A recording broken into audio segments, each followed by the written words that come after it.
여러분 안녕하십니까. CJB 8시 뉴스입니다. 제75주년 광복절 경축 행사가 청주 아트홀 공연장에서 열렸습니다.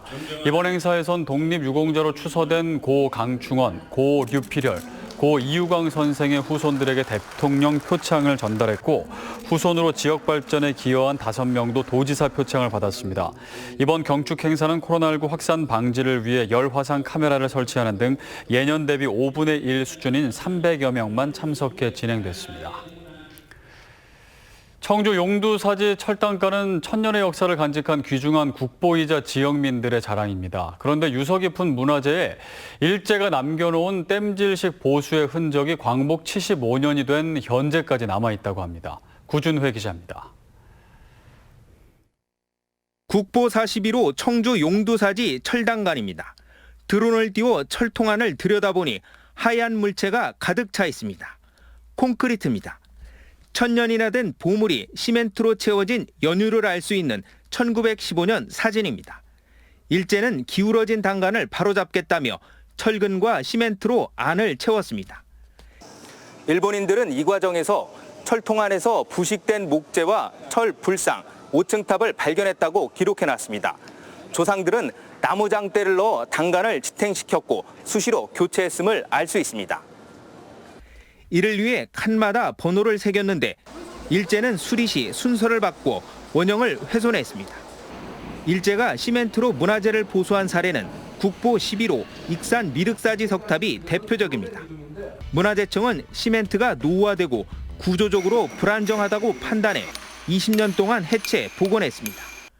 용두사지 철당간도 제 모습을 찾아줘야 한다는 의견이 수차례 제기돼 왔습니다. 하지만 시멘트 제거 시 예상 못한 훼손이 우려된다는 일부 주장에 논의조차 되지 못하고 있습니다. 그러나 시멘트 노후와 높아진 문화재 복원 수준을 생각할 때 복원을 고려할 때라는 지적입니다. 시멘트가 시간이 지나면 생기는 문제점도 발생할 것이고 또 익산 미륵사지 사례처럼 우리의 발달된 기술과 노하우를 가지고 이제 원형대로 복원해야 되는 것을 고려해 볼 때가 됐다고 생각합니다.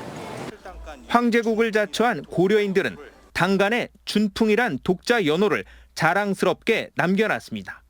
100년 넘게 일제의 시멘트에 의지해 서 있는 철단간의 본 모습을 찾아주기 위한 후손들의 고민이 필요해 보입니다.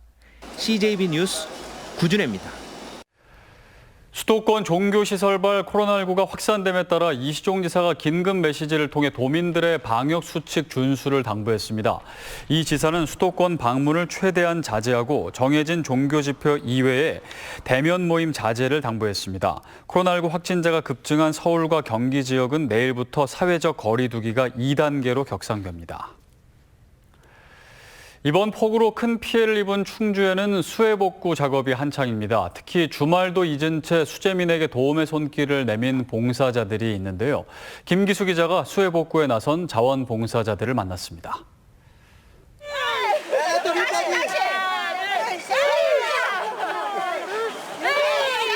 자원봉사자들이 힘을 합쳐 토사에 파묻힌 비닐을 빼냅니다. 인근 하천이 범람하면서 주저앉은 비닐하우스에선 폭우에 휩쓸린 농기구와 작물을 정리합니다. 지난 장맛비로 큰 피해를 입었던 충주에 봉사자들이 주말도 잊은 채 수해 복구에 나선 겁니다. 뉴스를 통해 수재민들의 안타까운 모습을 접하게 되었고 코로나로 상황이 많이 위축된 분위기 속에서 제가 조금이나마 보탬이 되고자 흘러내린 토사에 막혀버렸던 배수로도 수십 명이 힘을 합치자 서서히 제 모습을 찾아갑니다. 30도가 넘는 무더위도 아랑곳하지 않습니다. 침수 피해를 입은 집에는 집수리 전문 봉사단체가 나섰습니다. 집안에 있던 가전제품과 집기류를 꺼내 닦아내고 새 장판을 바닥 크기에 맞춰 잘라냅니다. 피해를 입은 수재민을 위해 휴가도 마다하고 수해 복구 작업에 나선 겁니다. 대부분 이제 저희가 도와드리시는 분들이 연로하신 독거노인 분들이나 노인분들이라서 긴급하게 이제 주거 생활을 돕기 위해서 나오게 됐습니다. 이렇게 당해보지 않고는 못 느끼고 너무 감사하다는 말씀드리고 앞으로도 이렇게 경제적으로나 손길이나 봉사자 여러분 많이 도와주시면 더 감사하겠습니다. 하루빨리 제자리로 돌아갔으면 하는 마음으로 충주에서만 100명이 넘는 봉사자들이 주말도 잊은 채 수해 복구에 구슬땀을 흘렸습니다. CJB 뉴스 김기수입니다.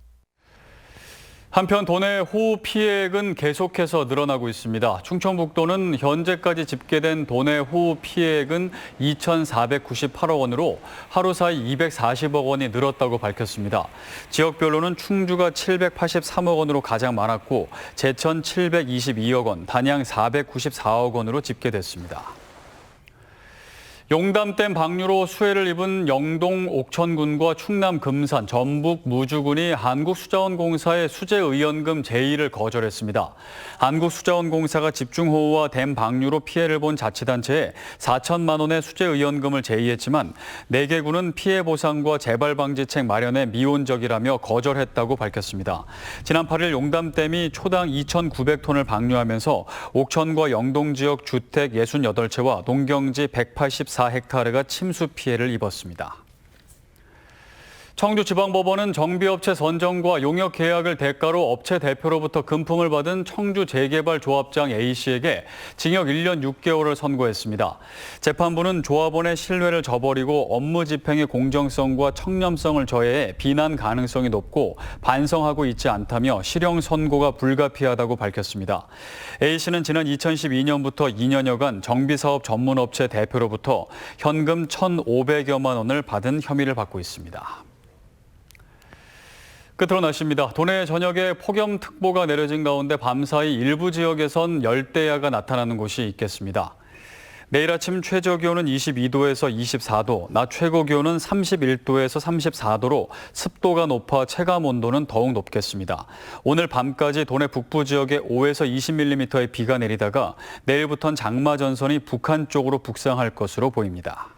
이상으로 CJB 8시 뉴스를 모두 마칩니다. 고맙습니다.